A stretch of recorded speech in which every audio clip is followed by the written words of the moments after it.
What if I told you that one of the wealthiest men in history, Andrew Carnegie, was convinced that success wasn't just luck or random chance, but a specific, learnable formula? And what if he challenged a young journalist to spend his entire life uncovering it?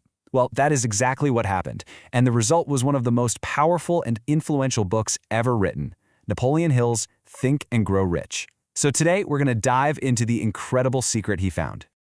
See, Carnegie was absolutely positive that the principles that built his massive steel empire weren't some special secret just for him. He called it a magic formula, a secret that he believed anybody from any walk of life could use to achieve incredible things. He felt it was his duty, really, to get this information out into the world. And the person he picked for this huge task was a young journalist named Napoleon Hill. So what was this secret? What's the common thread that connects these giants of industry? We're talking about Andrew Carnegie, the automotive pioneer Henry Ford, the legendary inventor Thomas Edison. What did they all have in common? Well, Hill believed he'd found it, a single powerful philosophy that was the real source of all their massive wealth and influence. Now, you have to understand, Carnegie's challenge was no small thing. He gave Napoleon Hill exactly 60 seconds to decide if he would commit the next 20 years of his life to this project. Oh, and without any pay. Hill said yes right on the spot. And that single decision kicked off this massive, lifelong quest to figure out the very essence of achievement. Just look at the scale of this project. It's incredible. Starting way back in 1908, Hill spent more than a quarter of a century, think about that, interviewing and studying over 500 of the most successful men in America. These were the titans who literally built the modern world. And he wasn't just collecting cool stories. He was digging for a pattern, a repeatable process. The final result, published in 1937, became this legendary book that has been a guide for millions ever since. Okay, so where does this whole journey to riches actually begin? Well, according to Hill, it doesn't start with money. It doesn't start with who you know or where you went to school. Nope. It starts with something way more basic, something that's right inside your own head, a powerful driving desire. And Hill is super clear on this point. He is not talking about a casual wish like, it'd be nice to be rich someday. No way. He's talking about a burning desire, a white-hot, all-consuming obsession that becomes the single focus of your entire life. It's the kind of desire where you are willing to burn every single bridge behind you, giving yourself no other option. It's win or perish. That's the level we're talking about. Thomas Edison described this perfectly when he talked about meeting a guy named Edwin C. Barnes for the first time.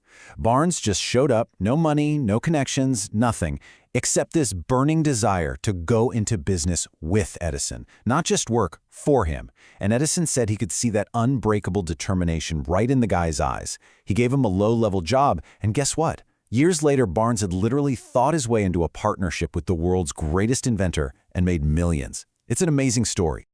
Now, Hill doesn't just talk about having a desire. He gives you a step-by-step practical formula to turn that idea into actual money. First, be crystal clear about the exact amount. Second, what are you going to give in return? Nothing's free. Third, set a definite date. Fourth, create a specific plan. Then, and this is really the key to the whole thing, write it all down and read it out loud twice a day. This simple act literally burns that goal into your subconscious mind, turning it from a wish into a direct command that your brain has to work on. So having that burning desire is the starting point. It's the spark. But every spark needs fuel to become a fire. And that fuel, according to Hill, is unwavering faith. It's the absolute rock-solid belief that you will achieve your goal long before you see any proof of it in the real world. Hill uses this really brilliant analogy to explain how your mind works. Think of your conscious mind as a gardener, okay? The gardener gets to choose the seeds. Those are your thoughts. Now your subconscious mind, that's the garden. It's this incredibly fertile soil. And here's the thing, it doesn't judge. It will grow whatever seeds you plant in it, whether they're seeds of success and confidence or seeds of failure and doubt. So how does the gardener actually plant those seeds? Well, through a process Hill calls autosuggestion. This is basically the communication channel between your conscious mind and your subconscious mind. By repeating your goals, your affirmations, especially when you mix them with real emotion and belief, you are deliberately planting the seeds you want to grow in that fertile garden of your subconscious. And this is so important to get. Faith isn't some magical thing you're either born with or you're not. Not at all. It's a state of mind that you can build, that you can develop. By constantly telling your subconscious mind that you will achieve your goal, that you can already see yourself having it, you build that unshakable belief. You're basically programming your subconscious to accept your goal as a present reality, and then it gets to work 24/7 to make it happen. Okay, so having a burning desire and unshakable faith, that's a powerful combination. But there are enemies inside our own minds that can wreck the whole thing. Hill calls them the 6 ghosts of fear, and learning how to conquer them is absolutely essential if you want to succeed. Before I show you what they are, just take a second and think about it. What do you think is the biggest thing that stops people from really going after their dreams? Is it lack of talent? Lack of opportunity? Hill argued it was something much, much deeper than that. Hill identified 6 basic fears. He said these fears are what paralyze our willpower, they destroy our creativity, and they keep millions of people stuck in lives they don't want. These fears, he believed, are the real root cause of almost all failure. And here they are, the 6 ghosts we all have to face. Now, while all of them are bad news, Hill really zooms in on the fear of poverty and the fear of criticism. He says those two are the most damaging.